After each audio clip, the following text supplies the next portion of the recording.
The station where our veterans' voices are heard. MBR Talk. Hey, thanks for supporting our channel by watching and listening. Find us on the web at mbradio.us. Theme song is going to play or not. I don't want to have it playing in the background and I don't even know. So let's check and see if the Trench Talk theme is going to play this week. Ah, there it is. You tuned into the Farron Dozier Show on mbradio.us, Trench Talk Edition, and Live Tour Sports. Catch me here Wednesdays at 4 p.m. Pacific Time, only on mbradio.us. How'd I do? Was that a good take? That might work.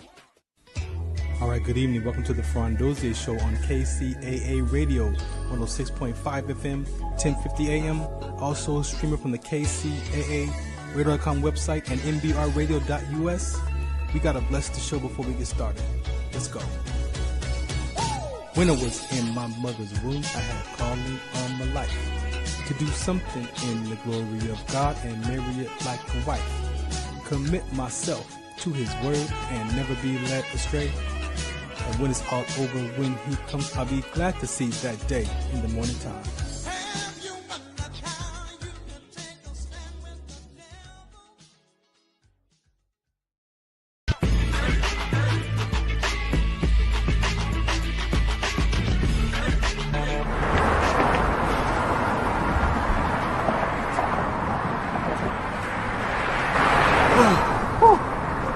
Hey, what's up, man? How you doing? I'm blessed, my brother. How you doing? I'm good, man. I'm good. Hey, did you see the game last night? Oh, that was a good game. But did you see the shot? I lost money from that shot. Oh, too, man, that shot was cold, I man. hated it, but it was good. Damn. What's in those jeans? You really want to know? I do. Exhaustion, muscle spasms, asthmatic issues, unexpected sickle cell trait crises. Damn. Are you serious? When I was young, I found out I had sickle cell trait.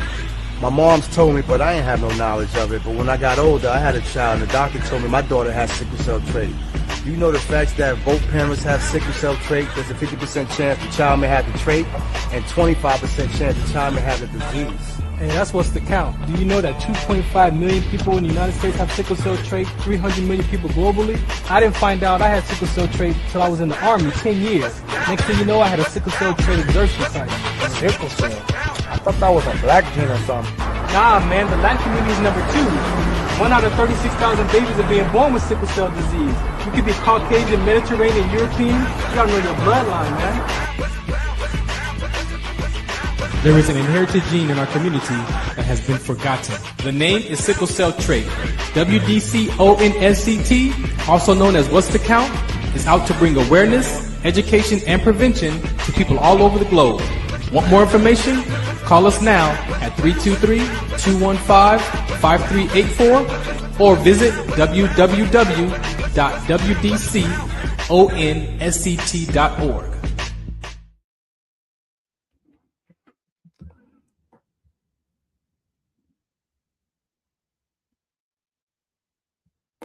All right, welcome to another episode of the Farron Dozier Show right here on the Military Broadcast Radio Network. That's right, MBR. Thank you for checking in today. If you have not been around, I've been on a little hiatus, just going through some transitions and some change and just rediscovering some things, doing a lot of self-work. A lot of advocacy work. The basketball season is finally over as well, so we'll touch on some of those things. But yeah, thanks for tuning into the Farron Dozier Show on the Military Broadcast Radio Network. Wednesdays at 4 p.m. Pacific Time. I haven't gone anywhere. Just been, like I said, sorting through some things and here to just have a conversation with you, probably for about only an hour this time. I don't have a guest today, so we won't do 90 minutes.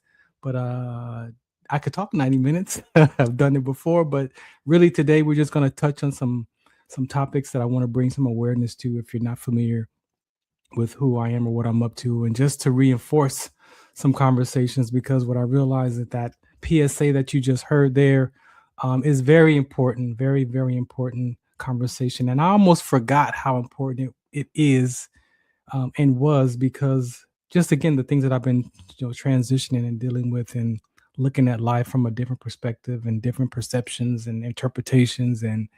But that sickle cell trait conversation is very critical.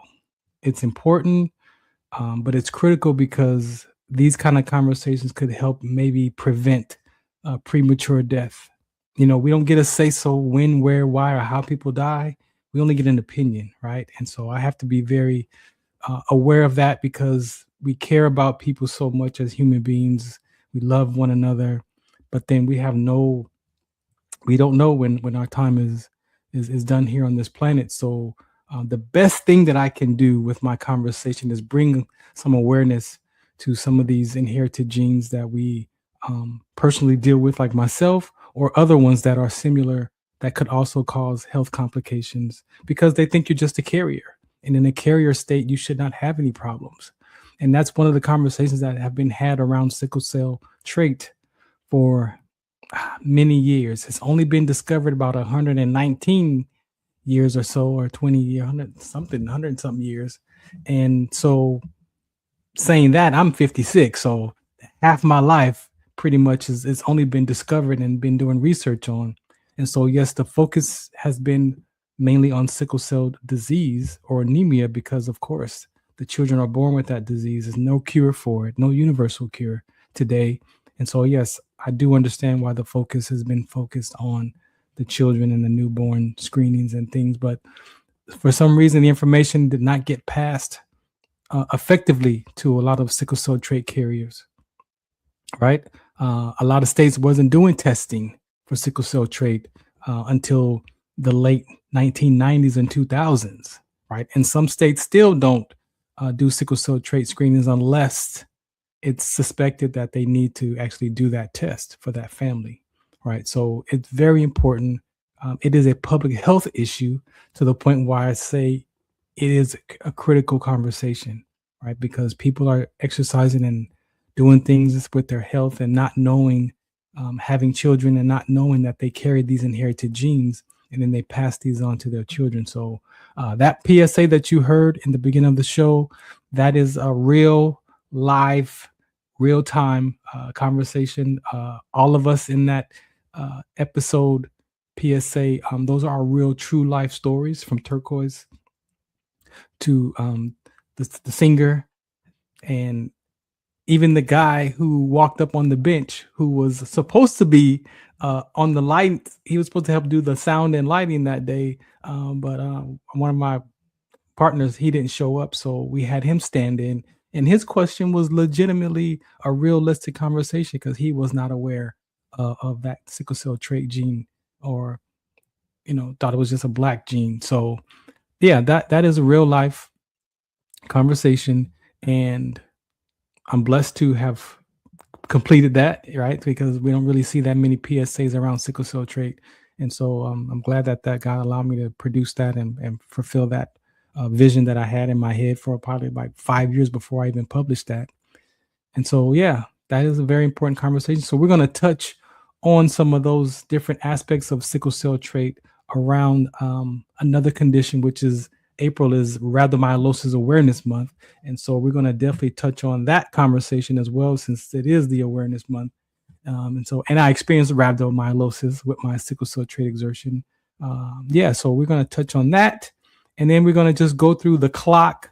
I have a variety show here. So we talk about any and everything, from music to sports to life to grief, whatever the conversations are that people want to have. You are more than welcome to come here and share that conversation with us, talk about it, talk from it, help give some insights. If you care about veterans, this is a military platform. So if you care about veterans and you support veterans, you are more than welcome to reach out to me at Farron Dozier on all your social media platforms and be a guest, and we'll have a conversation, right? Natural, organic. I'm not here to, cause problems or slander your name. No, we don't do that here. We just have conversations about what it is to help and support others in the areas of the causes that we care about, right? That's pretty much what we do here. Shouts out to the Military Broadcast Radio Network. You see that QR code up there? Make sure you go there. You can donate to us. They provide the platform, all of this for us. We're on Roku TV. We're on Spotify, we're all over the place. And so they provide this space for veterans, to giving veterans a voice. And this is what we do here. So this is my spot, my time here, Wednesdays at 4 p.m. Pacific time, 7 p.m. on the East Coast.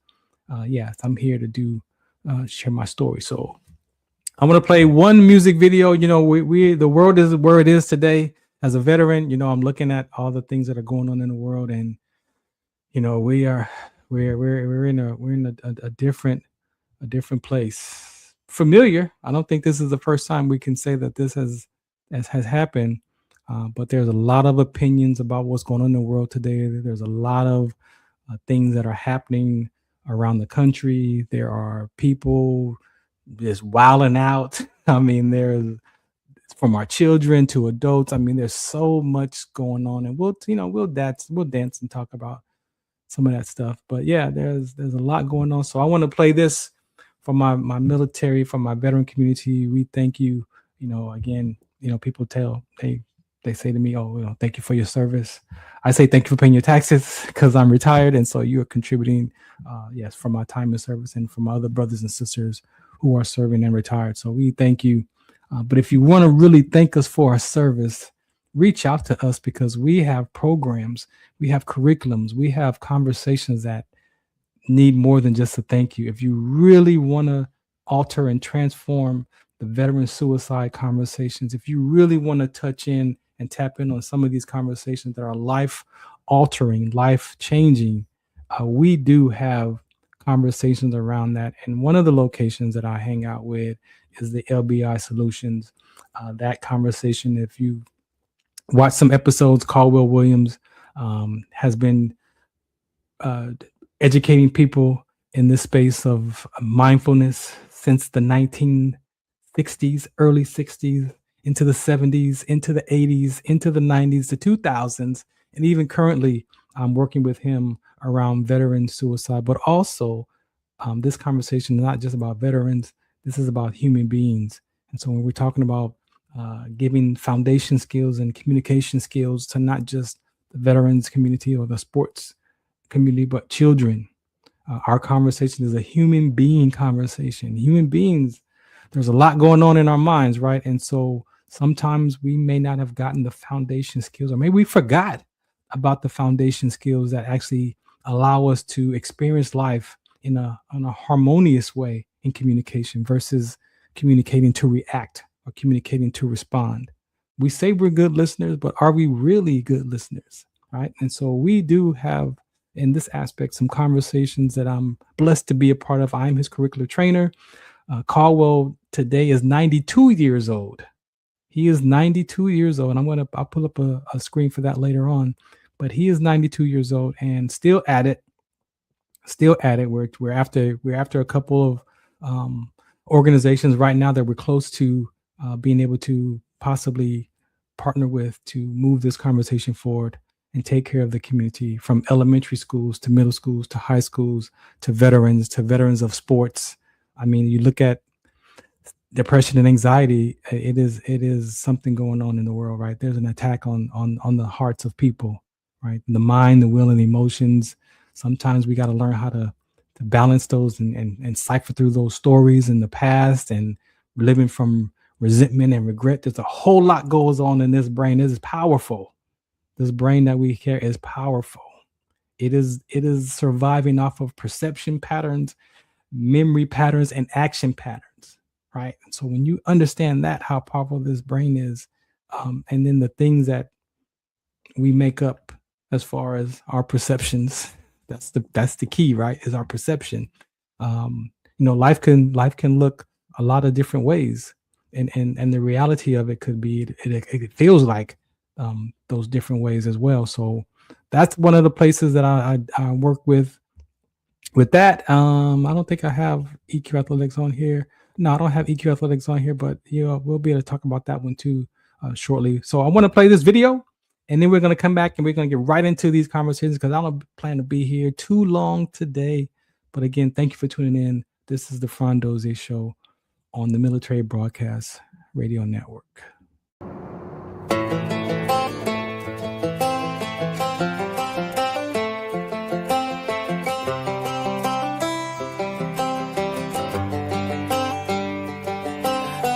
guts and it's the glory. 100 stripes, 100 stories. It's the Pledge of Allegiance on the 4th of July. It's them handwritten letters from home. It's them sleepless nights alone.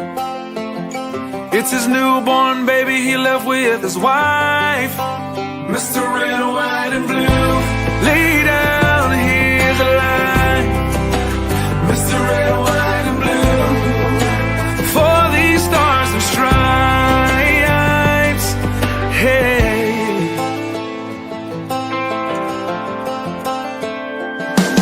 From the fields of Indiana to the swamps of Louisiana, to the golden coast of California, Uncle Sam's the only family he's got.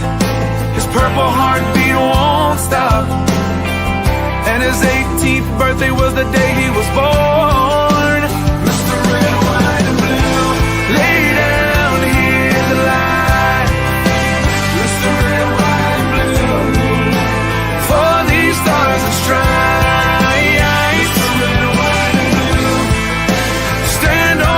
Front line, Mr. Red, White, and Blue, pay the ultimate price.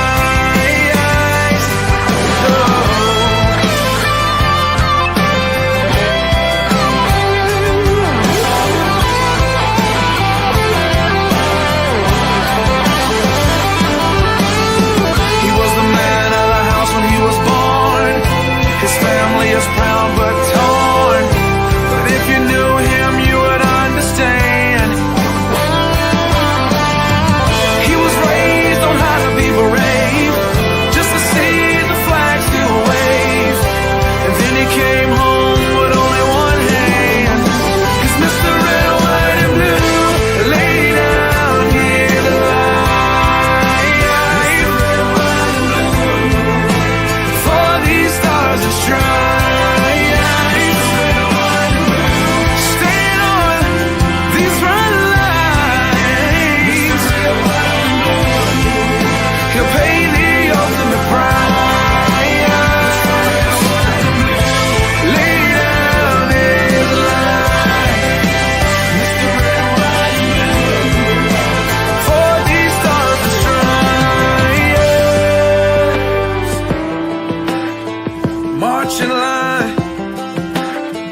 Marching line.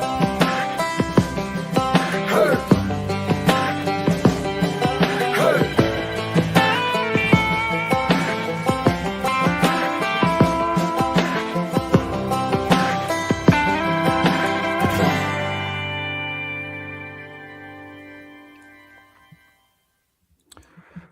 Mr. Red, White, and Blue, Mr. and Mrs., because we do honor our female veterans as well. So we don't take those conversations lightly around here.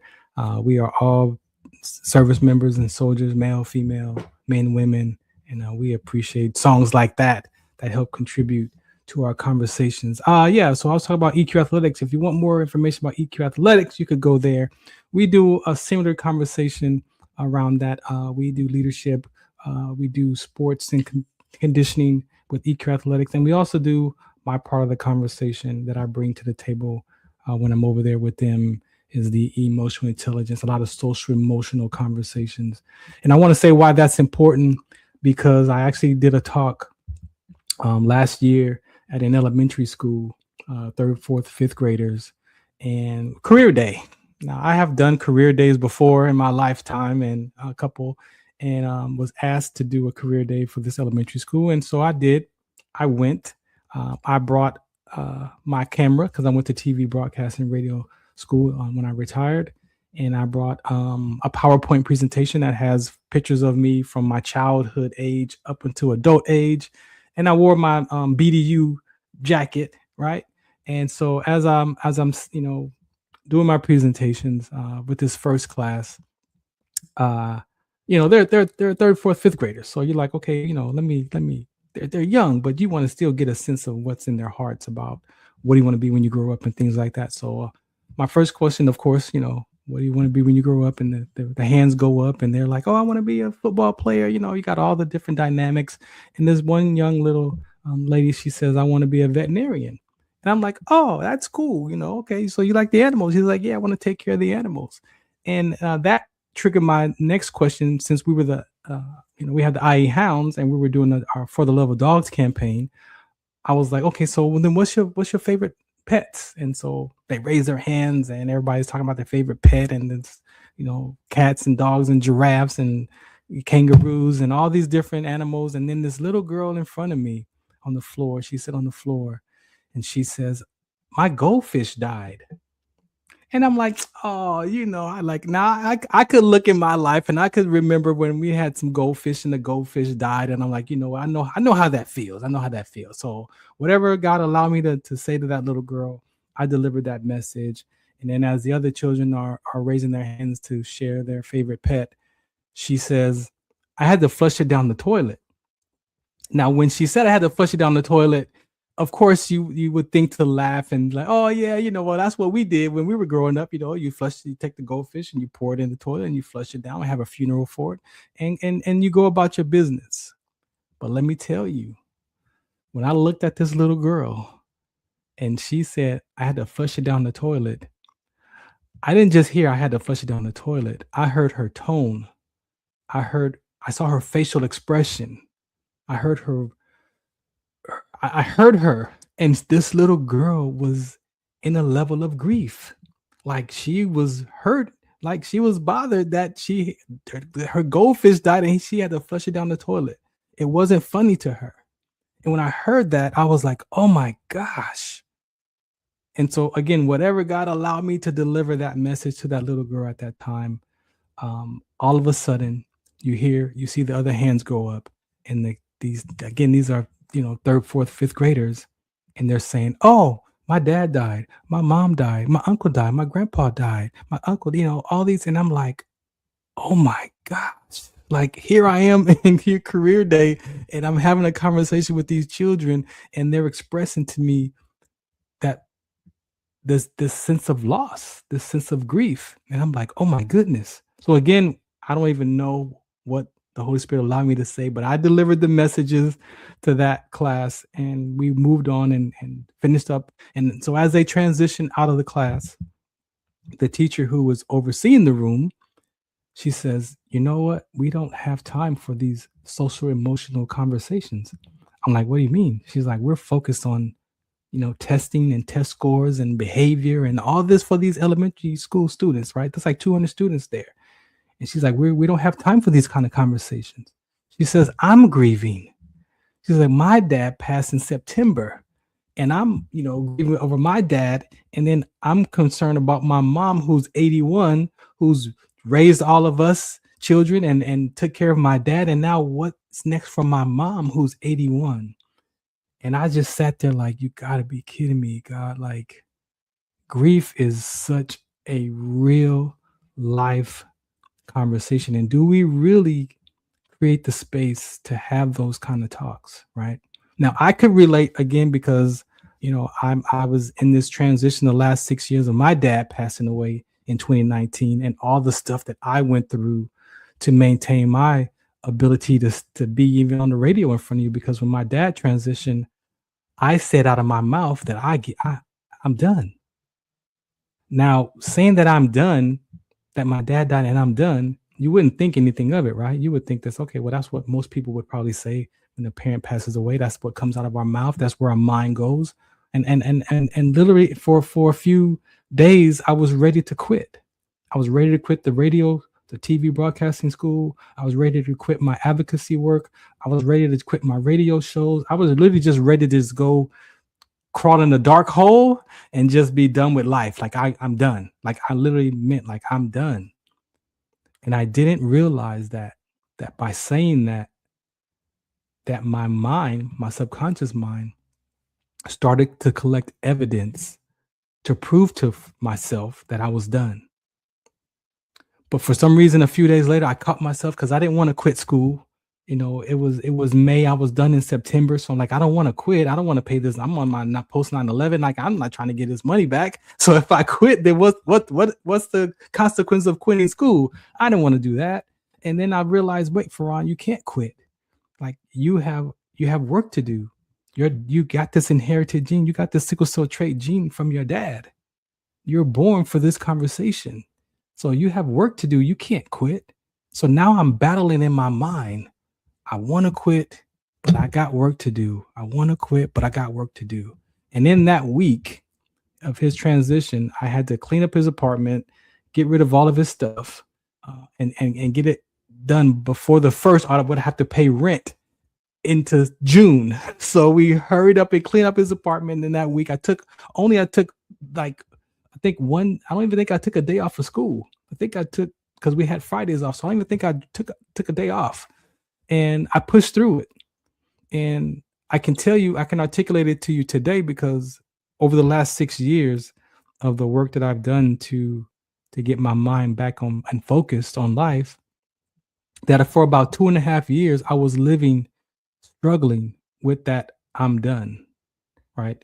And in that grief process that I was going through, I killed off a lot of friendships. I had an attitude. I mean, I was not a good person to be around. And I didn't even realize that my short temper and my attitude and my behavior and my body language was because of the loss of my dad. And most people would be like, yeah, of course. I mean, it makes sense. But I knew that there was something going on with me emotionally. And I just was like, what is this? And so I can tell you, during that year, I graduated from the TV Broadcasting Academy, the only person to have completed the radio and TV broadcasting school with a 90 or above percentage in all categories.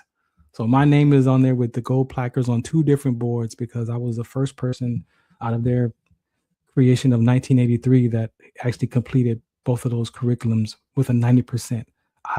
And I was proud of that. But I was like, no, there's something still going on with my heart. And so I went to the VA. I asked for some grief classes, for some mental health support. And I ended up taking one of the grief courses. I think it was about 10 weeks of grief counseling.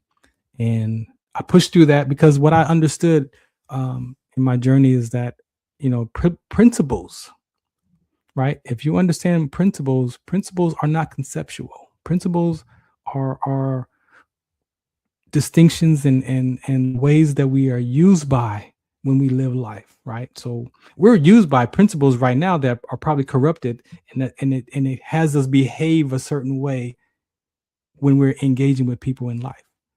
So it's not that always the principles are positive. Some of them are negative. You could be used by anger. You could be used by disrespect. You could be used by frustration, right? You could be used by those. So when things happen to you in your life, that's your go-to. Oh, you disrespect me. Like, so you're being used by disrespect, because I can't show you disrespect in the world.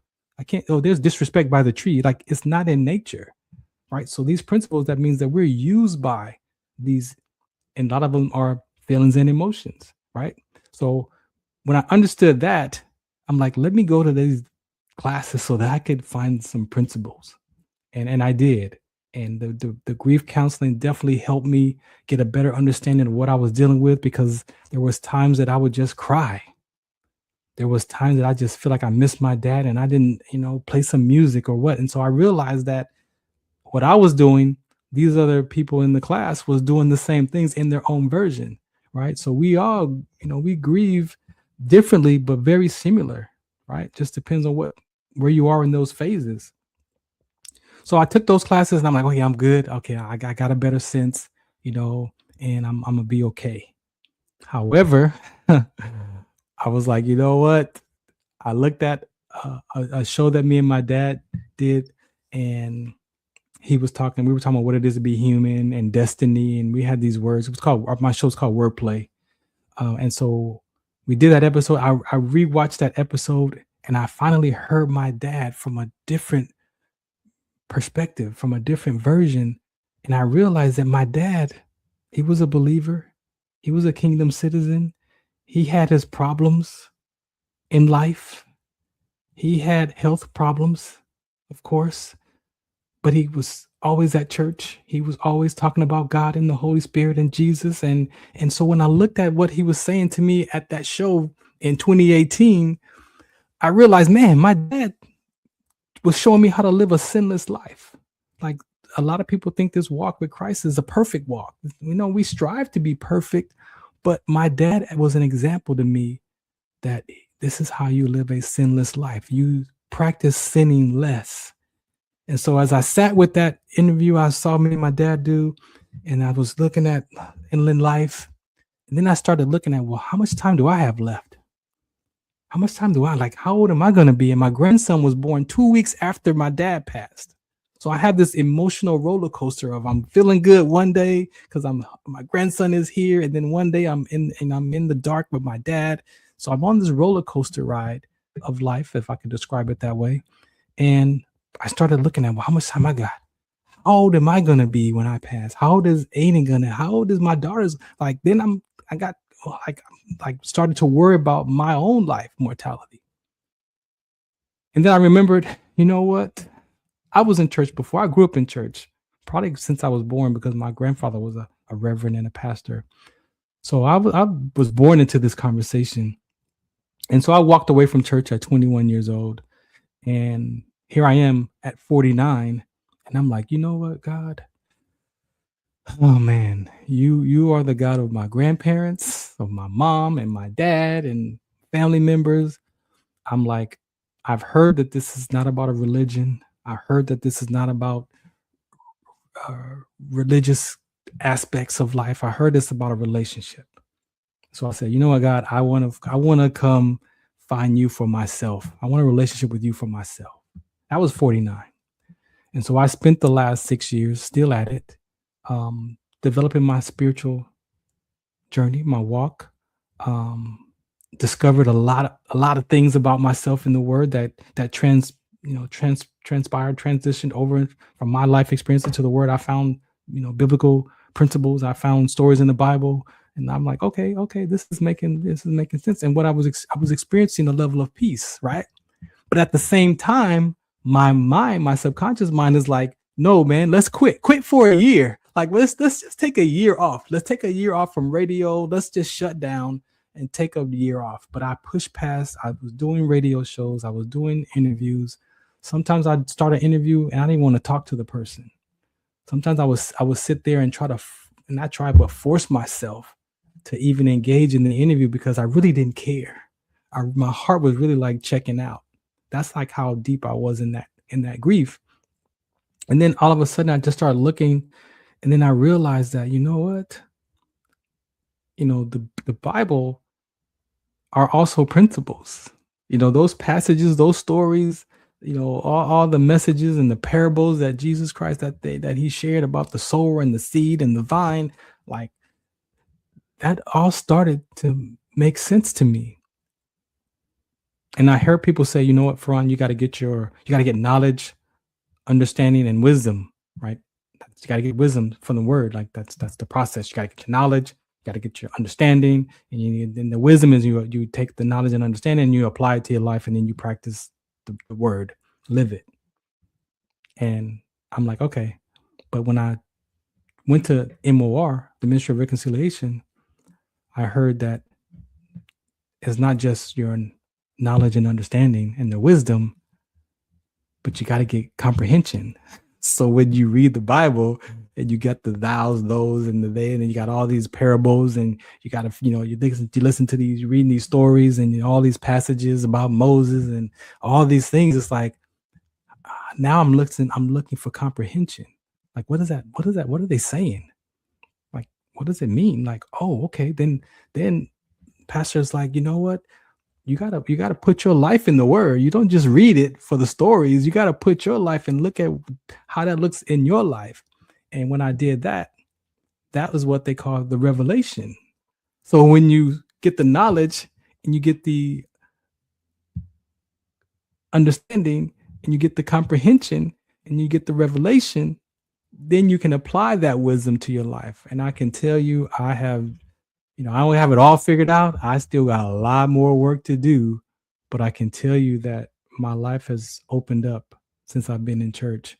And what I realized is I was feeding my soul with the mental health and the personal development classes. Like I was feeding my soul, but my spirit was starving. I wasn't feeding my spirit being. And so I balanced it out. I balanced out my life with the spiritual conversation, and I balanced it out with the personal development and the cognitive behavior and the grief. And I have all these different tools, Caldwell's education. I have all these different tools, and now, I'm building this. Imagine a toolbox that has, 100 tools in it, right? Now, some of those tools still got the plastic on there. If I look in the toolbox, there's some tools that I haven't used yet that I've been only using of what matters to me at this moment of my life, right? So there are still some tools that I haven't applied, like a toolbox. But the ones that I have used, let me tell you, they have been effective. And what I realized is like I don't want my soul to lead my life. I already know what I'm gonna get if I let my soul. If I live from my mind, will, and emotions, I'm gonna be all jacked up, and I know what that feels like. And so what I did was I realized that I'm a spirit being. I possess a soul, and I have a mind, will, and emotions, and I have this body that I get to experience and talk to you and touch stuff in the flowers and all that. That's what my body does, right? So if I put that in order, some people say mind, body, soul. I'm not here to say which is wrong for you, but I'm saying for me, when I put it in an order, because God does things in order, I'm like, you know what? If I'm a spirit, then I have a soul and I have a body. So then that's how I'm going to say it out of my mouth. I'm a spirit being, I have a soul, and I have a body. And then I looked at it a little bit deeper when you start talking about mental health and those other conversations. It's like, oh, wait a minute. I have a spirit, I have a soul, but the soul has a mind, will, and emotions. Oh, wait a minute. But the mind has a conscious mind and a subconscious mind. So then, wait a minute. So then I have a spirit, I have a soul, but I have a mind, and I have a conscious mind and a subconscious mind, and I have a body. So then I expanded that view for myself, and I started looking at each one of those. And I can tell you today, I'm in a way better place around this grief conversation. I now live my life. I filter what the world has to say through my personal development, through the cognitive behavior, all that grief stuff. And I take all that grief stuff after I flush out what the world says about, because the world has a lot of opinions. After I flush out what the world says about it for what Farron has to say about it, then I have to take what I say about it, and I filter all that through the tools, the principles that I've applied to my life for my soul. And then I take that and I filter that through the word. And I can tell you, like a filtering system, by the time I take those conversations from the cognitive behavior and the personal development and even Caldwell's and the grief, I could tell you a lot of that stuff lines up with the word. It just may not be the same language. So then I saw that, well, wait a minute, a lot of the things that the world is using came from the Bible. Those are principles. Maybe they might change the word. Instead of saying repent, some may say turn and change your ways. Right. So when I saw the language, I'm like, oh man, like this is the same thing in the Bible. So I'm like, okay, cool. So what I'm gonna do is I'm gonna live my life and filter my life through what the word has to say. And that has been a blessing. I have found another level of peace. I'm still here. I'm still on the radio. I'm still doing my advocacy work. I'm still maintaining. And what I can tell you before I complete this segment is there are in the Bible, they're called Beatitudes.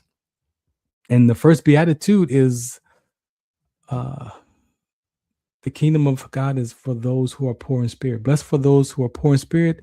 That's for the kingdom. I'm badgering that. But that's when I saw that was the first Beatitude, that the kingdom of God of heaven is for those who are poor in spirit. Well, guess what? I could admit to myself that I had, as I said, I was feeding my soul, but I was poor in spirit. And so that allowed me to then put my life in order. Those Beatitudes helped me understand that, yeah, you're on the right track, because I came to God because not for fire insurance, but I came because I was poor in spirit. I was dealing with my own life. I was trying to control the outcomes of my life. Like I got to maintain this. Like, how am I going to stay alive? And when am I going to die? And that was me being poor in spirit. So my dad's passing, allowed me to look at God, look for God, and be like, you know what, man, I want to find you. And I was poor in spirit. And then the second beatitude is blessed for those who are mourning, because they'll be comforted.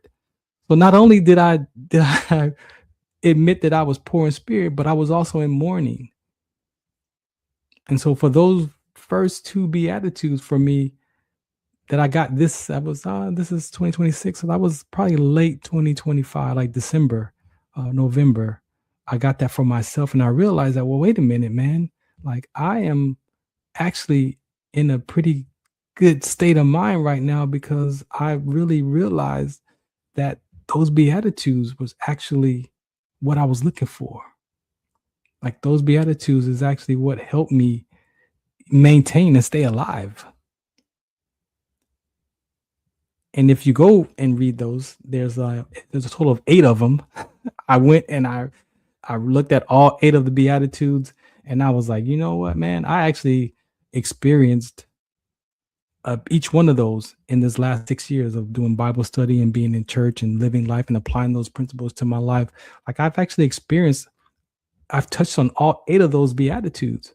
And I'm like, oh man, this is something important. And so now I'm looking at the Beatitudes, because you be attitude. What are your attitudes? And then we go back to what I started in this conversation. What are you being used by? Sometimes we're used by our attitude, and your attitude could be, I was told my attitude was a little bit funky at times, right? So when you look at your attitude, what are you being used by? Are you being used by those frustrations and upsets and disappointments and shames? Is that what's driving you? Sometimes that's what drives us. That might be the first thing that comes out of your heart, is the upset. But I've learned to know that voice in my head, but when my mouth is closed and that voice is chattering and giving me opinions about myself and about life and about people and being cynical, and this is just the way the world is and it ain't gonna get better, that wasn't Farron. Farron is the one observing that noise, observing that chatter. Try it for yourself. Close your mouth and just say, see what's going on in your mind with your mouth closed. Yeah, that voice right there. That was the voice I'm talking about. So when I learned about that voice, I was like, wait a minute. No, that's not me. So Matthew 5, chapter 5, starts at verse 3 are the Beatitudes. And the first one is, blessed are the poor in spirit, for theirs is the kingdom of heaven. And the second one is Matthew chapter 5, verse 4. It says, blessed are they that mourn, for they shall be comforted. And that's where I'm at right now. That's where I'm at today. I'm living through those two, and I actually went back to the VA, and I'm actually in a group, a grief group, support group right now. I think I'm in my 5th session, and it's just amazing to be in that support group, because I'm with these gentlemen who are older than me. We're talking about 60, 70 years old that just lost their wife, they lost their spouse, they lost their husband, or they lost their son, the grieving from divorce. And so I'm here in this grief support group, and I'm like, oh my gosh, like, I know that this is important, because I only mentioned my dad. I'm also in the level of, I never really dealt with my grandfather, right? My grandfather passed in 2020, right? So my dad in 2019, my grandfather in 2020, and then my dog in 2022. So I've got a lot, in that grief category, a lot going on. And out of these last 6 years, I finally found peace, with my dad. Like, you know what, man, I appreciated him. My dad loved me. I made up a story at 5 years old that my dad didn't love me. And I lived like that for 35 years until I was 40. When I took those classes, and I realized that my perception of my father was all corrupted, that he did love me. Now, he did the best he could with what he had. He was 20 years old when I was born. He was a baby. I had my first daughter at 23. So now my dad was 20. So then how could I hold all of that upset that he didn't love me and he didn't take care of me when he did the best he could with what they had. And just getting that other side of that view, of that perception, of that interpretation of my father, I was able to get my dad back before he passed. I reconciled with my dad before he passed. I can only imagine what it feels like to have a level of resentment or regret of that parent when your parent passes. I know what it feels like to have resentment and regret, but for a parent, I don't even know what that would feel like. I know it could be hurtful.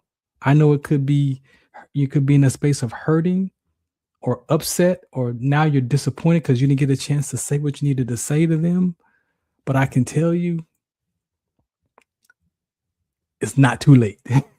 It might take a little bit extra to get past that resentment and regret. You might have to go and get a piece of paper, and just write out what you would say to your mother or father today. And then just pour your heart on that piece of paper. Find somewhere to go. If you got to go to their gravesite, or go to a space in your room, or wherever you got to go to the park, and someone maybe that you have confidence in, and read that document out loud. Read that paper out loud. Maybe you might have to read it 4, 5, 6, 7, 8 times. Cry as you're reading it. Cry through it. Cry. Keep reading it over and over, and you'll see maybe about that 5th time that you read it, the tears will be gone.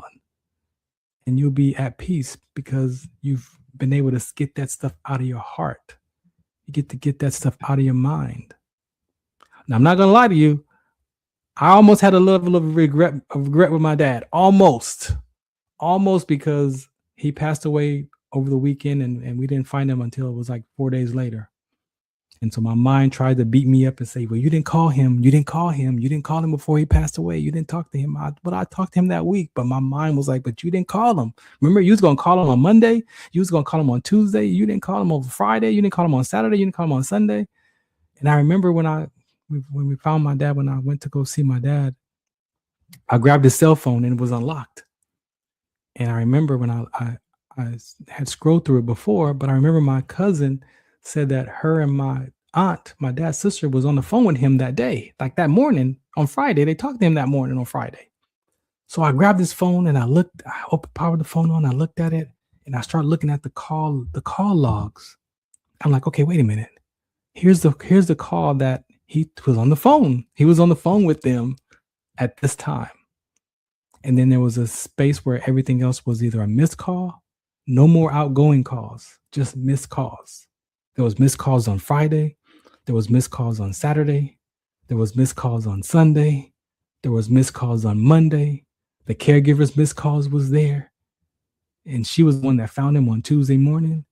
So when I challenged myself, because now I'm living from these principles, so I have to challenge I've challenged my mind. I have to challenge those thoughts. I have to challenge how I'm thinking to myself. I have to challenge that voice in my head. And I'm like, wait a minute, hold on.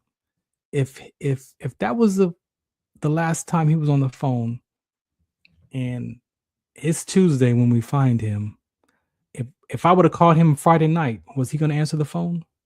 No. If I called him on Saturday, was he going to answer the phone on Saturday night or Saturday? No. Sunday? No. Monday? No. Tuesday? No. So then what am I holding on to? What am I holding on as a resentment or regret that I didn't talk to my dad? When I know in my heart that we were complete, I know that if I ever said anything to him and I gave him attitude, I would call right back and be like, you know what, Dad, please forgive me. I didn't mean to act like that. It's not this. I'm upset about something that's not even about you. And I was taking it out on you. I know I've done that. That's how I get to be with my dad. So when I looked at the phone log, I'm like, no way, man. You can't carry that. You can't carry that weight that you didn't call him. And that was the last thing that my mind tried to hold on to as a regret or resentment to myself. So I'm saying that you can still do that work. You can still heal. And if your parents are alive today, please reconcile. And I went to my mom and dad for forgiveness. I went to them to ask them to forgive me at 40 years old, for them to forgive me. I live by Malachi 4:5 and 6. And 6 is that we can return our hearts of our fathers back to their children and the hearts of our children back to their father. Or let there be a curse on the land. Y'all know that? And it's also in Luke 1:17. It's in the Old Testament and Malachi, and then it's also in the New Testament. And what the Holy Spirit showed that for me is that was what I did. As a child, I went to my parents and said, please forgive me for how I treated y'all. Now, I didn't say that behaviors changed. They didn't change. I didn't say that I held on to any of the stuff that I made up about them that I thought was true, that how they treated me. No, because when you transform those stories became beautiful stories. Like they had me at 19, 20 years old, 18, 20. Like they did the best they could. My mom provided, my dad, he loved me, but I didn't get that till 40 though. So imagine how I lived and treated them from 5 to 40, from 8 years old to 40. And so if we tell the truth, we do have some oughts with our parents. And I'm not saying that whatever happened to you wasn't, it didn't happen. But then what I did was when I asked them to forgive me, I told my parents, I made up this story. And my dad was like, son, I just want to spend time with you, man. I'm just want to, and like, he wasn't even bothered. I carried that weight for 35 years that he didn't love me. And when I talked to him at 40, he was like, man, I just want to spend time with you. My mom never abandoned me. It was 1978, latchkey kid. I'm a latchkey kid. I'm in the era where you had to walk home by yourself with the key on your neck and get in the apartment and don't do nothing. Don't turn the oven on. Don't cook. Don't blump, blump. I'm from that era. And some of us grew up too fast. Some of us, whatever that was that you say to yourself about that latchkey kid era. But my parents did the best they could with what they had. And when I talked to my dad and my mom about how they grew up with their parents, it made even more sense that some of the stuff that I needed as a child, they didn't even have it to give. They didn't even know to give it because they didn't get it. And unless you do this kind of work and you heal yourself and get some more knowledge and understanding, some comprehension and some revelation and some wisdom, then you might be in the same boat too with your children and your parents. This wasn't supposed to be a grief conversation or a reconciliation, but I guess this is what today's show is about. That you can reconcile that relationship. You can go to your parent for forgiveness. I'm not saying that it's not getting them off the hook. That forgiveness, that self-forgiveness is for you. It's for you. It's for you to have peace. And by you going to them for forgiveness and asking them to forgive you, guess what that does for that parent, that father, that mother? They're going to walk away from that conversation and be like, wow, that's different. I've never expected that from my child. Where did that come from? Right? So now you just planted that seed in them to now they might start to look at themselves on how they was treated and treated you. And it may not happen that day. It may not happen that week. It may not happen that year, but you have now planted that seed of forgiveness. And if you further the work around self-forgiveness and forgiveness, guess what that does for you? It starts to heal your heart, that your heart won't be as hard and your subconscious mind will start to now download new information about forgiveness, about karma. There's no such, I don't live by karma. Karma is unforgiveness. Karma could be making us sick. You're holding on to a story of an upset and you're hoping that person, something bad happens to that person. But you're hurting yourself by carrying the karma because you're remembering the story. What is that emotional? That's exhausting to carry karma and hope that person eats the poison when you're the one eating the poison. So it doesn't get that person off the hook. It doesn't, take away of what happened, but it definitely can alter what you made it mean about you. That I'm not good enough, that I'm not worth it, that I'm not this, I'm not that, I'm on my own, I don't belong. There's something wrong with me. When I was able to look at that for what it was, man, there was nothing wrong with me. I wasn't on my own. And I definitely belong to my family. But a mind of a child, a 2-year-old, a 5-year-old, a 6-year-old, an 8-year-old, 11, 14. Come on. What do we know about time at those ages? What do you know about relationships at those ages? But what we don't understand is that the brain is developing inside the womb. And then when birth happens, that child is developing and that mind is giving meaning to life. That brain is going to give a meaning. If you don't pick me up and I'm crying as a baby, guess what? Then my mind is already wired to make it mean something. So I might cry harder, or I got to find or it might be a different cry. So when you pick me up, when I cry like this, and then you pick me up, then I know what cry to use.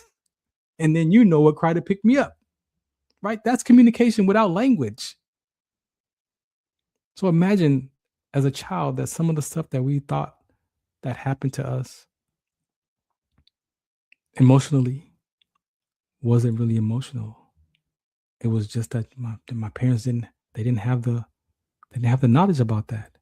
They didn't understand about child development. They were children themselves. I'm 56, still trying to figure out what it is to be an adult right now. Like, how could I hold that against them? So I'm asking you, whatever that is with your father and your mother, you could be the one that transforms that relationship. My dad never changed. My mom never changed. I altered how I listened to. I didn't change either, because I'm still the same old. The same OG is still in there. But I made a commitment and I altered my behavior because I found principles that challenge my behavior. The cognitive behavior. For my veteran brothers and sisters, I recommend that. Go to CBT. That was one of the ones that I took, that it took all those stories in my head and I had to challenge. Is that exaggerated? How many of these stories are exaggerated? And I looked and I saw that these stories were exaggerated to the max. But I had so much evidence. I had proof that I was abandoned. I had proof that my dad didn't love me. I had proof that I had all this proof that the girl didn't like me.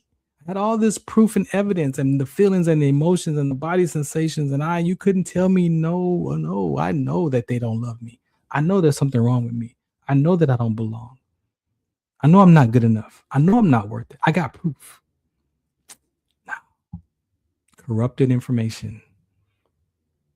So you might want to go to your parents to find out if they're still alive, and your grandparents, if you got your grandparents still alive, go and ask them, what was life like when you grew up? To your grandparents. How far can you go back? You got aunties and uncles that grew up with your parents, with your mother and father. Go back and find out what was life like in their environment, what they saw. Go ask your grandparents, what was your dad like? What was your mom like when they were children? And you guess what? You get a sense of, wait a minute. It's no wonder we call them generational. They call them generational curses. I called my conversation generational consequences, because those are emotional consequences that get passed on into your own version. And it's real life. And we see the suicide rate. I'm not a therapist. I'm not a psychologist. I'm a patient advocate. But if you look and see the suicide ideation and suicide and numbers, what is going on? I'm proof that those classes can work. I'm proof that the word of God works. Your truth will set you free from what? Your truth is going to set you free from your own stories, from your own lies that you made to yourself. And then with that word, who the Son sets free is free indeed. So I've been transformed by my personal development classes and those other curriculums and principles. But some of the things that I was dealing with, I've been set free from. I've been delivered from it. I've been freed up from it. Some of the stuff I have a better understanding. So now I can check my behavior, because now I got to practice. I got to practice perseverance. I got to practice self-control. I got to practice kindness. I got to practice love. Like those things I got to practice. But some of the things that I was dealing with are gone. Like they're gone. They're gone because I used the word. So whatever you have to find out, but you got to find something that you can challenge your mind up against, outside of how you think about yourself and other people. Because you're always going to be right. I said it on my show yesterday. your mind is always going to be right because it's trying to protect you, to keep you safe.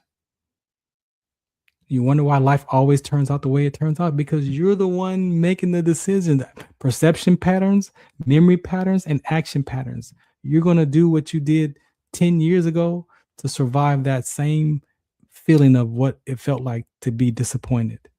When it feels like disappointment's coming, when it feels like shame is coming, when it feels like embarrassment coming, you're going to feel like I gotta go do this. So yeah, that's your mind. That's your subconscious mind. That's where we have our deep meetings with ourselves, the subconscious mind, the heart of us. That's where you go have the meetings like, yeah, you know what, man? Oh, last time I did that, man, I was embarrassed. Oh no, we don't want to feel. Do we want to feel that? No, we don't want to feel that ever. I don't want to feel that ever. That's what I said about my dad and my mom. I don't ever want to feel that pain in my gut again. And then I began to behave a different way to avoid that pain. Now I'm pretending like I got no pain. Some people say you put a mask on. However you describe it in life, we see how we talk about it. We talk about it, but do we talk from it? Sometimes you got to put your life in that conversation. You can't dance around it and describe it. No, sometimes you got to be willing to put there it is right there. Thank you, Holy Spirit. You got to be willing to put your life in the conversation. If you're not willing, then it's going to be conceptual. It's going to sound good. It's going to sound good for them, but not for me. Oh, that sounds good for him, but that's what you're probably saying right now. Oh, that sounds good for him, but not for me. I can't do none of that. I can't do that word. Oh, no. Yeah, because you're not willing. You're not willing. You know, sometimes it feels good to have a little chaos. I feel alive when there's chaos. Chaos, though. Why do we have to have chaos to feel alive? Why do I have to go off on somebody to feel like I'm in control? Why do I have to treat people a particular way to feel better than them? Do we have to be like that? No. So this is just one aspect of my life that I talk about, especially with EQ Athletics. So that goes back to our curriculum with EQ Athletics that I get to deliver some of these messages with. It's very, very important conversations. And I hope that you heard something for yourself. I really hope that you take some time to just self-reflect, self-examine yourself. For my veterans, brothers and sisters, or family members, that work will soften your heart. It will soften your heart. I said I wasn't going to be here for too long, but it's already an hour. That it can soften your heart. That work, those principles can soften that perception, and you get just another piece of that puzzle, and you realize that, man, no wonder my mom couldn't give me that emotional support, because she didn't have it from her dad or her mom, or she made it mean something else. Like then you start making like, wait a minute, man, my heart is corrupted. My mind is corrupt. We download, and you can't, like a computer, you can't just go get a new hard drive if you got viruses on your computer, right? You either got to get some software to clean it up, right? Or you got to buy a whole nother computer. But we can't get a whole nother subconscious mind. We can't get a whole nother heart. Not the heart that's down here that's pumping the blood. I'm talking about your heart of man, the subconscious mind. You can't get another subconscious mind. So what do? You got to go get more information. You got to challenge those thoughts. You got to challenge those ideas. You got to challenge those stories up against something outside of your own self. Find something that you have confidence in. If you use the word trust, find something that you trust. Try it out. If it don't work, go find something else. If it's not CBT for you, it might be something else. That's just what I used. And I'm still inside of those conversations because I don't have it all figured out. But what if you can just interrupt the willingness to die by the willingness to live? Right? The willingness to live. And that's going to be the second part of this conversation. How I got to at least the part of the willingness to live. Those thoughts may never go away. The suicide, yes, sometimes I still wake up dark. I still wake up. You can't act like you can't pretend like you're fine and you're not. Sometimes admitting and being honest with yourself that I don't feel well today, then I need to go find something. That's why I have these principles, right, for my soul. Right? It wasn't wrong that I was feeding my soul. I'm not telling you it was wrong, because what that did was it softened my heart. So if I wake up in the morning and I'm in a dark space and I'm not even looking at the word of God, or I'm not even trying to go to the church part, guess what I have though? I have cognitive behavior. I have the therapy. I have Caldwell's education. I have the other personal development education that my mind could then go to something else that's been in my heart that say, hey, no, wait a minute, man. Remember? Yeah, you can't sit here and just be in the dark all day. Oh, I did learn that, you know what? Sometimes I just do have to be here and sit in the dark and let it pass. Sometimes when I'm in grief, I got to go sit down and just let that grief pass. Sometimes you got to experience those feelings and emotions. But if you can experience those feelings and emotions in your right mind, then your body can do what it do while you're sitting there, and you can let those things pass and then get up and do what you need to do. And that's what I learned. When I'm in grief and I'm out of it, I gotta get back to my life. That's how I maintain myself to be in front of you, because I realize that when I have those emotions, I have those feelings, when they pass, I got to get back. I'm not quitting. And that's interrupting the willingness to die. Interrupted it. And how? By this conversation we're going to have up next. So I'm going to play this PSA right here, and then we're going to come back and we're going to touch on the awareness month of the rhabdomyolysis. I got some stuff. I'm going to put up my website so you can look in. I don't want to just be talking about it and you can't see nothing. I should have actually brought up that stuff. I'll put it up about my inspirational reads too. But yeah, we're going to play some PSAs real quick, and then I'm going to wrap it up with the awareness month of rhabdomyolysis and sickle cell trait and play these PSAs. All right. I appreciate you for hanging in there. I hope you've heard something for yourself. If you have any questions, hit me up at Farron Dozier. Again, I'm not a therapist. I'm a patient advocate. I'm just delivering the messages that I went through, that God showed me, that now you can take these and share your testimony. And maybe that might be enough for somebody else to look in their life and be like, you know what, man, I don't want to live like this either. I don't want to pretend like I'm okay and I'm not. As men, we suffer in silence. That's how we language it. A lot of, I don't know, women, I'm sure women do too, but I'm not a woman, so I'm not going to generalize and speak for women. But for men, I know that we suffer in silence. And suffering in silence means we don't have the room to express ourselves. We don't have the room to say, I'm hurting. We don't have room to cry, because you can't cry. You can't do this as a male. You got to be strong. You got to be proud. You got to blah, blah. That's exhausting, emotionally exhausting, to be a human being and you can't express yourself because you're labeled as a man that can't be A, B, C, and D. You can't do that. You can't cry. Let me tell you, that doesn't work. It might have worked in the olden days. Did it though? Did it work in the olden days? No, it didn't work, because it's still being passed on. It's still being passed on to generations, and our children today are dealing with it. The same thing that we dealt with, they're dealing with the same thing on another level. On another level of it. And if you recognize that, you can clean up your life, go back and help someone else. Your story might be the story that softens that person's heart. You might plant the seed, or you might water a seed. But we know God does the work. But you might be a planter or a water. You might water a seed from somebody's life. That might just be enough for them to be like, you know what, man? I might need to take a look at my life. This is the Farron Dozier Show, the Military Broadcast Radio Network, right here, Wednesdays at 4 p.m. Pacific Time. Check out these PSAs. Zetovia salve, made from natural and organic ingredients, good for inflammation, poor circulation, hemorrhoids, yeast infection, lip sores, dry coughs, eye pain, minor cuts and bruises, and ready to purchase at botanicaherbalco.com. BOTANICAHERBALCO.com. Botanica herbalco.com.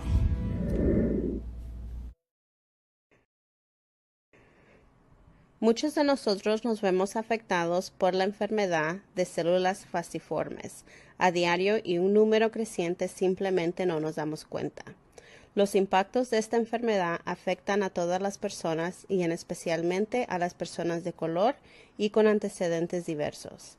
Estar en servicio conmigo y con los demás a medida que creamos una mayor conciencia sobre cómo identificar y dirigir el tratamiento de los rasgos de células falciformes y ayudar a las familias a saber cómo superar el trastorno de células falciformes.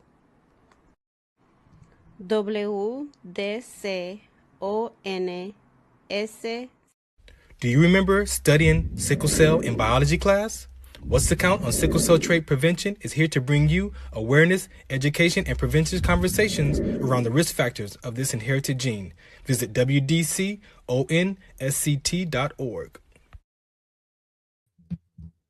All right, welcome back to the Farron Dozier Show on the Military Broadcast Radio Network. Again, thank you for listening in for that first hour. I told myself that I wasn't going to be here that long, but there's a conversation. I don't know, how this is going to play out, but I thank the network for allowing me to have my show here, my military show. You can catch me on Tuesdays now at KCA Radio. That's 106.5 FM at 10:50 a.m. In the Inland Empire. Or at kcaradio.com. We stream that as well. Tuesdays at 6 p.m. Similar show here. I do more of my military talks here. The other show right now, we're doing a conversation about what it is to be a male man. And so I'm working with Mr. Walker and my partner, Charlie. We are having these conversations because we want to create this kind of space in real time. All right. We don't just want to be streaming online. We want to have people come together, sit down in front of each other, and have a conversation. So we're pushing that topic right now. But you can be a guest over there too. Like I said, I'm open to be a guest. You can be a guest over there. And then today I was also on the Beyond 2D show with Jessica. So that show's on every second and third Wednesday, Beyond 2D. Over there, I get to kind of what I did here, just kind of express myself. We go through different words. Sometimes we use words out of context, right? Sometimes you got to get a dictionary, Sometimes you got to go grab a dictionary and make sure that you're actually using the word that best describes what you're trying to say, right? If you can do that, then your emotional state, who you are as a person, now you get to say what you mean versus describe it. And sometimes that could be a better, effective communication, or understanding how other people think. Well, we grew up in a different environment. So the word that means to me in my environment might not be the same word that definition that you use it for, but it could be the same word, right? So we know that the English language is something else these days. And so, sometimes, like I said, I learned that you got to grab a dictionary and make sure that the words that you are using, especially in your feelings and emotion, that's the best word that describes how you feel. All right. So I'm going to drop this over here. Let's see, we're going to play this out. We're going to make this work. So I'm going to drop over here, and then I'm going to bring up my page. All right. So again, I'm a sickle cell trait advocate for rhabdomyolysis as well. And this is an opportunity that I was given last year to be on an investigative report about rhabdomyolysis and sickle cell trait and the public health issue that people are having health complications, exercising, collapsing and dying from sudden death. And unfortunately, the sickle cell trait, some are carriers of that trait or other inherited genes. Sickle cell trait is not the only one. It's more to it than just sickle cell trait and rhabdo, right? So, but and anyone can experience rhabdomyolysis. You could be at the gym, you could be mountain climbing, you could be on the track playing football, basketball.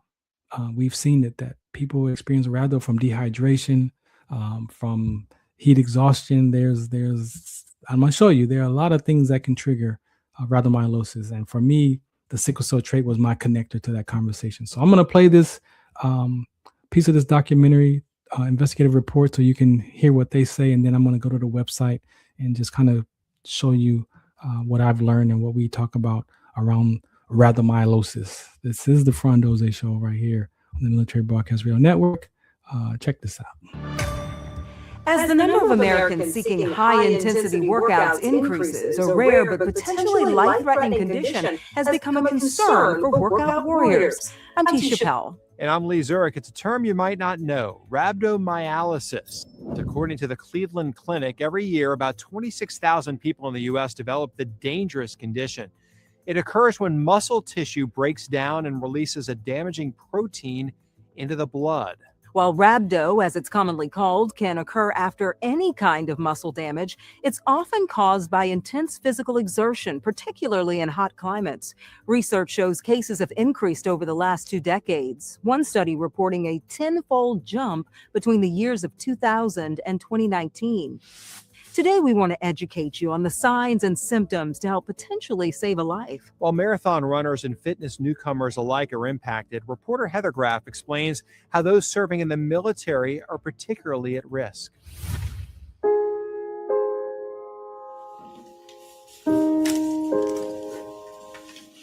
I just known early on that she was a special kid. This is her. As Kenya Evans tells it, her daughter Kiera had long dreamed of joining the armed forces. Her heart set on following in her father and brother's footsteps. I was very proud, and I just supported her on her decision. In 2019, at 20 years old, the Louisiana native enlisted in the Navy. She just was happy to do it. But weeks later, a tragic and unexpected incident at boot camp near Chicago. Kiera collapsed during a physical fitness assessment. They said that she was in the hospital. She was in critical condition. And I'm asking them what happened. And they said that she fell during the 1.5-mile run. Within hours, Kiera was gone. How do you even begin to process that as a mother? You don't. So I didn't get a chance to be by her bedside. I didn't get a chance to tell her I love her. I didn't get a chance to do the things that mommies do. According to Kiera's autopsy report, her cause of death was exertional rhabdomyolysis. Do you think branches of the military are pushing these recruits too hard and too far? Yes, they definitely is. Nobody signs up to die. That's not what they signed up for. The condition is triggered by strenuous exercise that causes skeletal muscles to break down, often during activities like running or heavy lifting. In severe cases, it can lead to kidney failure and even death. Experts say the muscle injury is rare and largely preventable, but recent data from the DoD's Defense Health Agency showed an overall increase in cases in the military between 2019 and 2023. That final year, more than 500 service members were diagnosed, with nearly half hospitalized. It is definitely an issue, and it's out there. Dennis Schofield is a research exercise physiologist. He used to work for the U.S. Army Research Institute of Environmental Medicine, where he studied the risk factors for rhabdomyolysis. We know that the Marine Corps maintains the highest PT standards, and it shows consistently, more than 2 times the exertional rhabdomyolysis risk than the Air Force or the Navy. And the Army's up there too. In fact, according to the Defense Health Agency data, cases in the Army increased by nearly 30% over the 5-year surveillance period.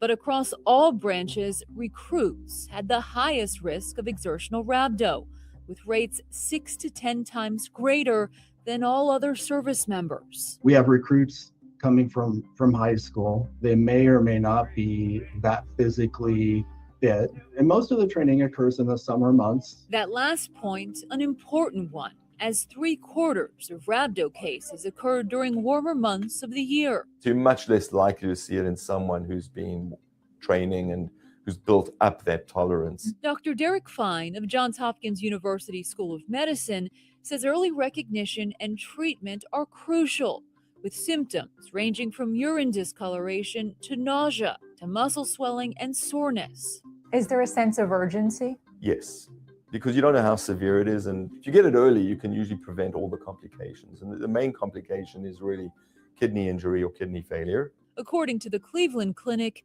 kidney injury occurs in up to half of rhabdo cases. My kidneys are at 50% each. It's a complication Former Sergeant First Class Farron Dozier experienced firsthand while serving in the Army in 2006. Everything was spinning like a million miles an hour. It happened during an Army physical fitness test right after the final sprint of the 2-mile run. Farron was rushed to the hospital. Physically, I was in a very bad state. I had severe muscle damage. I could barely walk. But the mindset of a soldier, you don't complain. He survived the ordeal and tried to get back to his old self, but says ongoing health problems ultimately led to his medical retirement in 2013. I had a lot of mental and physical pain at that time. And the pain is still with him today. I'd never recovered fully. I still deal with the vertigo. If I move too fast or I move my head too fast, I could still trigger it. Farron has since dedicated his life to spreading education and awareness about rhabdo. Anybody heard of Rhabdo before? Engaging military personnel, athletes, and youth nationwide. You can experience it, or you might be the person that saves that person's life. Given the intense mental and physical requirements, Farron says it's a conversation that's especially important in the military. There's a lot of push-ups, there's a lot of mountain crawls. It's the repetitive drills. Soldiers and military personnel are our number one human asset.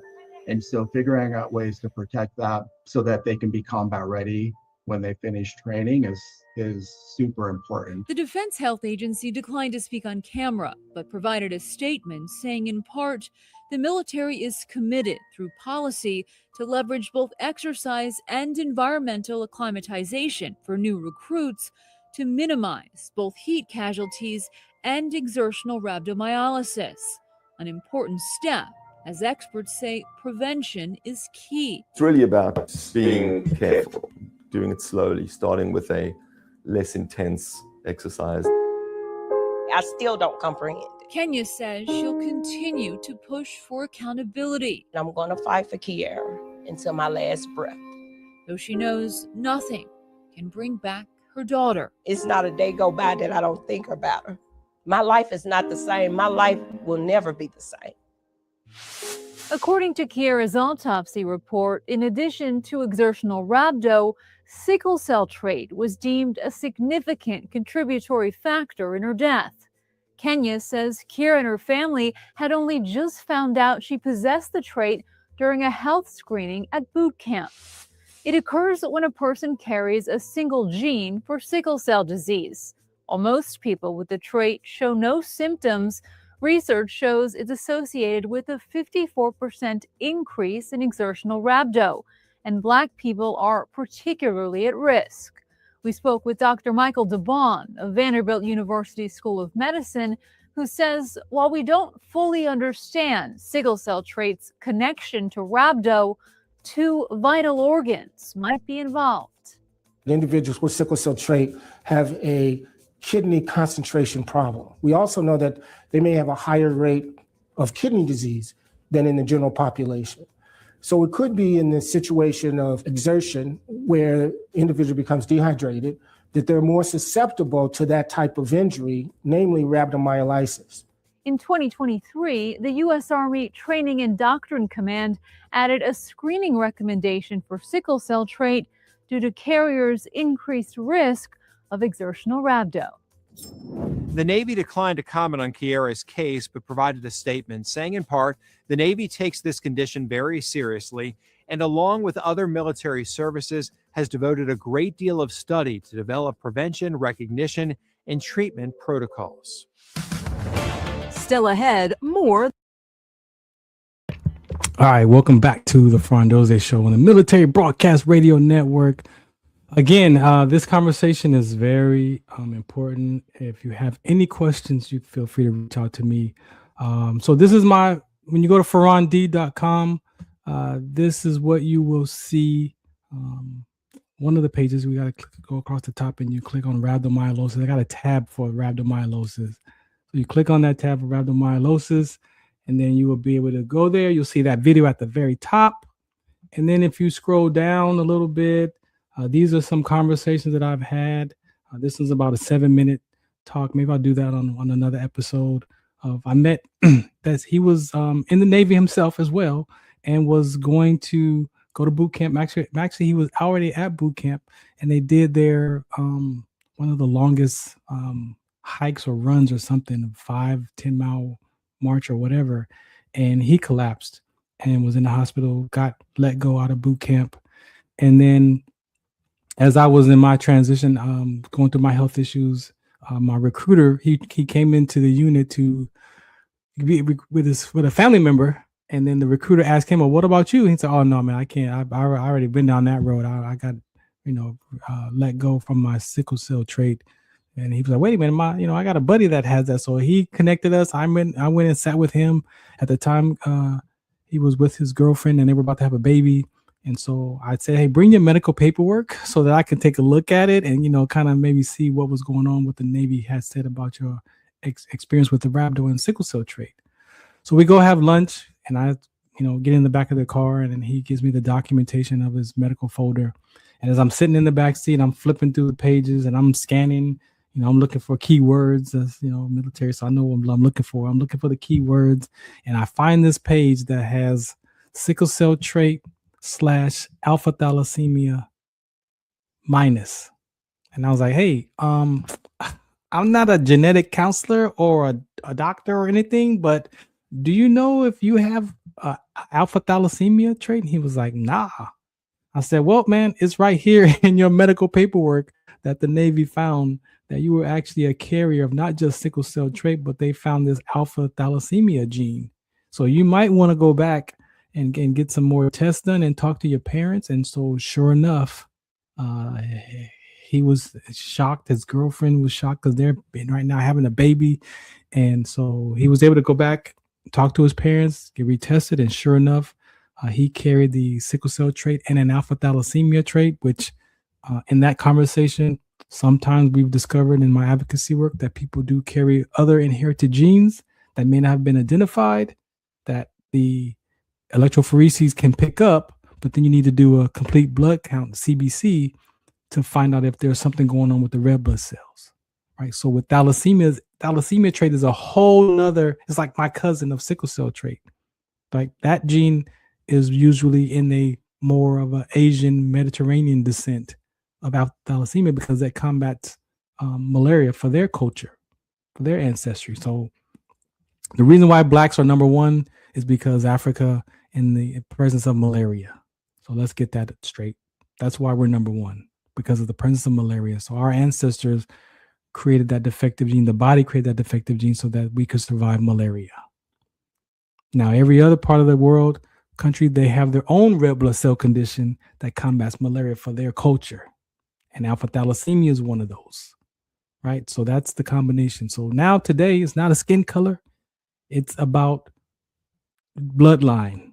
And if you have ancestors in your bloodline that malaria was present in their area, then you could have that gene passed to you, right? So that's what his story was. And I've got more others just similar to that, right? So I did that interview with him. This is me speaking at the military base. Let's play this one real quick. What is that? That's a minute though. This is one of the times. This is at Camp Roberts. This is where I continue to go. I've been going here for the last 10 years for speaking there at Camp Roberts. So I'm gonna play this 1 minute, almost 2 minute clip. So the school approved that. I went to barracks, went back to sleep to lay down. About 2:30 or so, I started feeling worse. I was throwing up, almost crapped on myself, like I was in a very bad state. Of course, at 16:30, they go back in the barracks, my classmates, and they rush me back to the hospital that night. The night doctor does some blood work, and he sees that my CKs or my CK levels, creatinine kinase levels, were 12,000. At my age 36, they're supposed to be about 150. So they're 12,000. He also discovered that my kidneys were at 50% each and failing. So they diagnosed me with a condition called rhabdomyolysis. Anybody heard of rhabdo before? What do you know about rhabdo? Like overworking your muscles and they start to break down in your bloodstream. Yeah. Anybody else? So when we do the pre-screens for applicants, one of those is rhabdomyolysis, and I didn't know what that was until right now. So right now, I know about it because I've read it. Yeah. But I just always put no. Appreciate that. So that's what they diagnosed me with, rhabdo. It took me about 4 days before I could get out of the bed, at the hospital bed, and walk with the IV machine to the bathroom to pee on my own. I had that much muscle damage. took about 2.5 years trying to figure out what happened to me. My doctor back home says, you know what, you just can't run anymore. So I'm like, all right, cool. I've seen people with worse conditions in the military, so I'm like, I can get a profile, do the push, do the walk, or the bicycle. I don't swim, so I can shake a truck.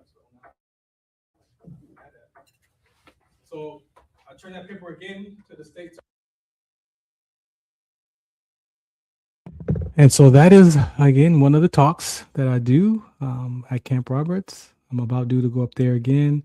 This is a Army soldier that I met. She came to the station. This is at KCA Radio. She came in and shared her story. That's about a 10-minute talk. So you can go to the website and listen to those if you would like to. But this is my page that I talk about rhabdomyolysis. There's so much that they're trying to figure out what's causing it, what the risk factors are, especially with sickle cell trait.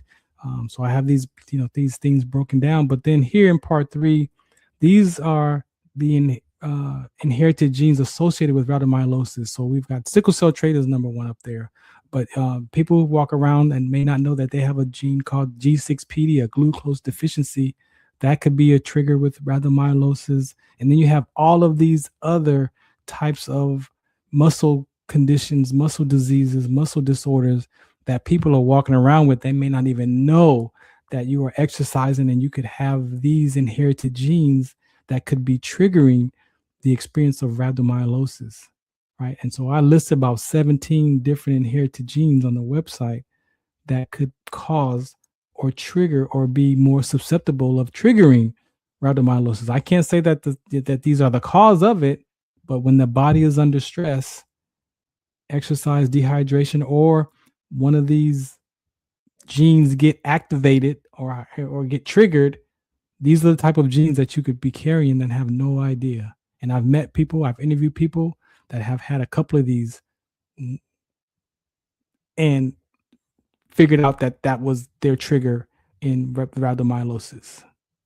Inherited genes is one, right? But there could be cholesterol medication. There could be, you could be dehydrated. You could have a virus. You could have the flu. You could have a cold. There are different things that can trigger those conversations. This one right here, this is when I was at LA Talk Live back in, I think this is like 2017. I interviewed Dr. O'Connor. He's at the military college right now. He's the one that actually implemented the rhabdo screenings and the sickle cell trait screening to start to protect the soldiers in the Army from these episodes so they can figure out what's going on.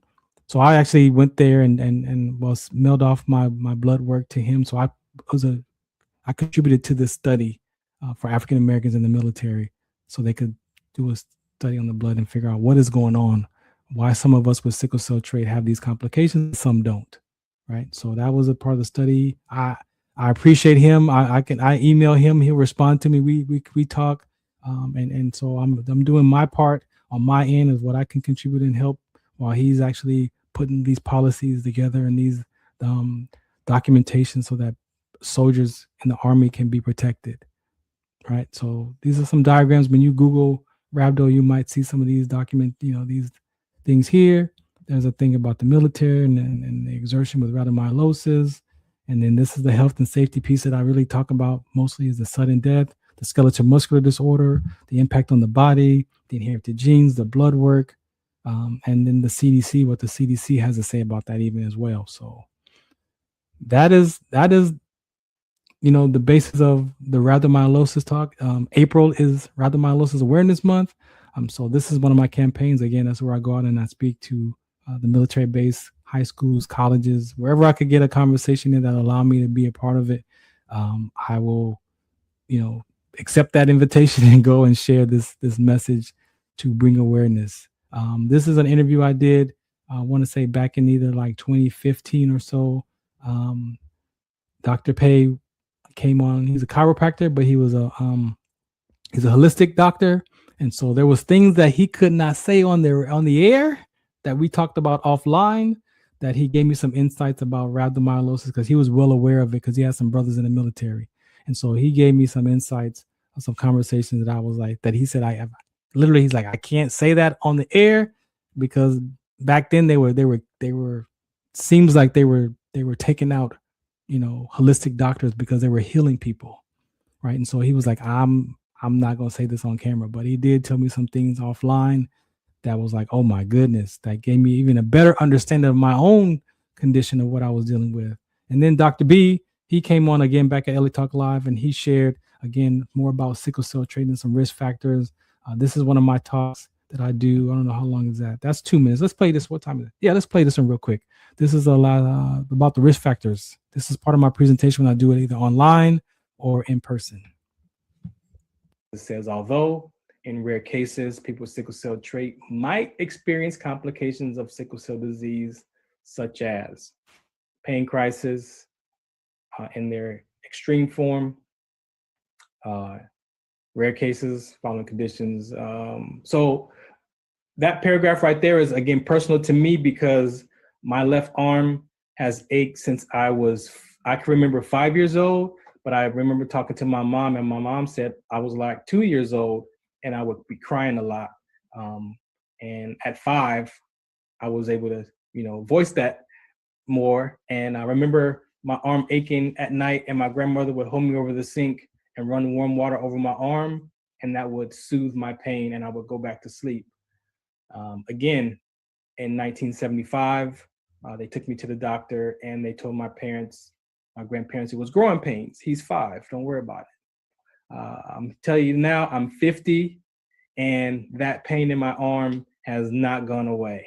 And so I just grew up with that arm pain.